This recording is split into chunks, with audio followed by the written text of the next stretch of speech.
Il est 8h13 et paraît qu'Emmanuel Macron a ouvert un peu la porte du référendum. C'est ce que nous verrons aussi tout à l'heure avec Alexis Poulain, Elisabeth Lévy. Lévy sans interdit comme chaque jour du lundi au jeudi. Bonjour Elisabeth Lévy. Bonjour Patrick, bonjour à tous. Avant de venir peut-être au référendum et puis l'anonymat sur Internet, je sais que c'est un sujet très clivant.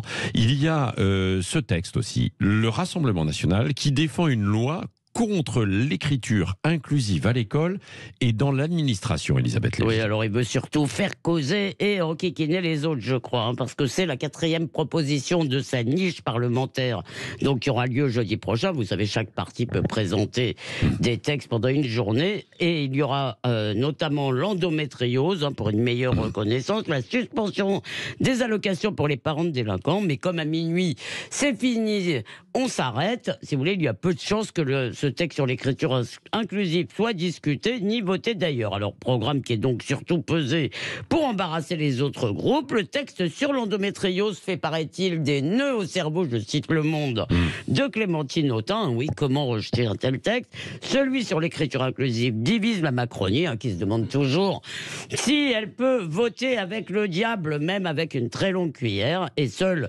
LR prend acte de la fin du Front républicain et annonce qu'il en votera certains.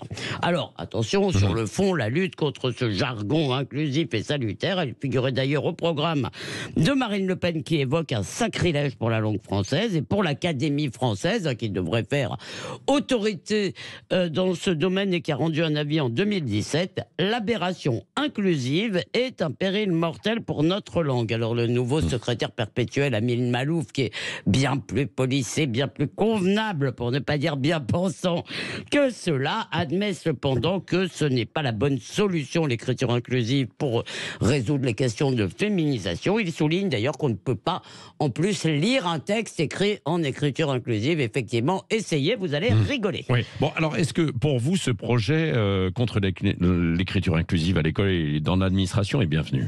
Il témoigne en fait surtout d'une croyance très naïve, très française, parfois très totalitaire dans le pouvoir de la loi. Elle n'est plus seulement appelée à fixer les règles communes, elle doit changer les êtres. C'est le fantasme révolutionnaire de l'homme nouveau.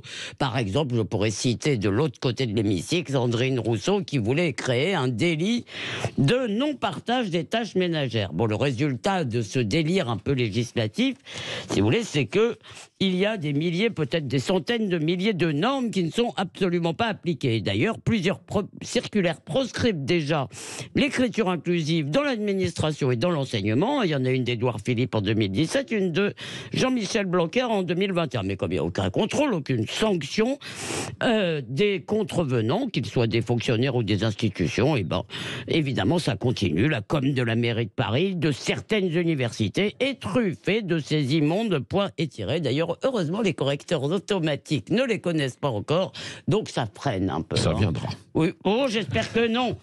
Et hors institution, bien sûr, la loi ne peut pas définir la langue employée par les gens, mais il y a aussi peu de risques, à mon avis, que l'écriture inclusive se diffuse dans les bistrots. Vous me direz, dans la Drôme, cher Alexis. Le vrai péril mortel pour notre langue, c'est qu'une proportion croissante des jeunes Français n'en maîtrisent pas la lecture, la compréhension et ne parlons pas de l'écrire. Et là aussi, les textes en vigueur sur les méthodes sont ignorés par certains enseignants. Je vous renvoie à Marianne qui a publié hier un très bon article sur un rapport accablant sur le statut de l'écrit en primaire. Alors, au lieu de prétendre régenter la vie des gens dans ses moindres détails, l'État devrait peut-être essayer déjà de se faire obéir de ses agents.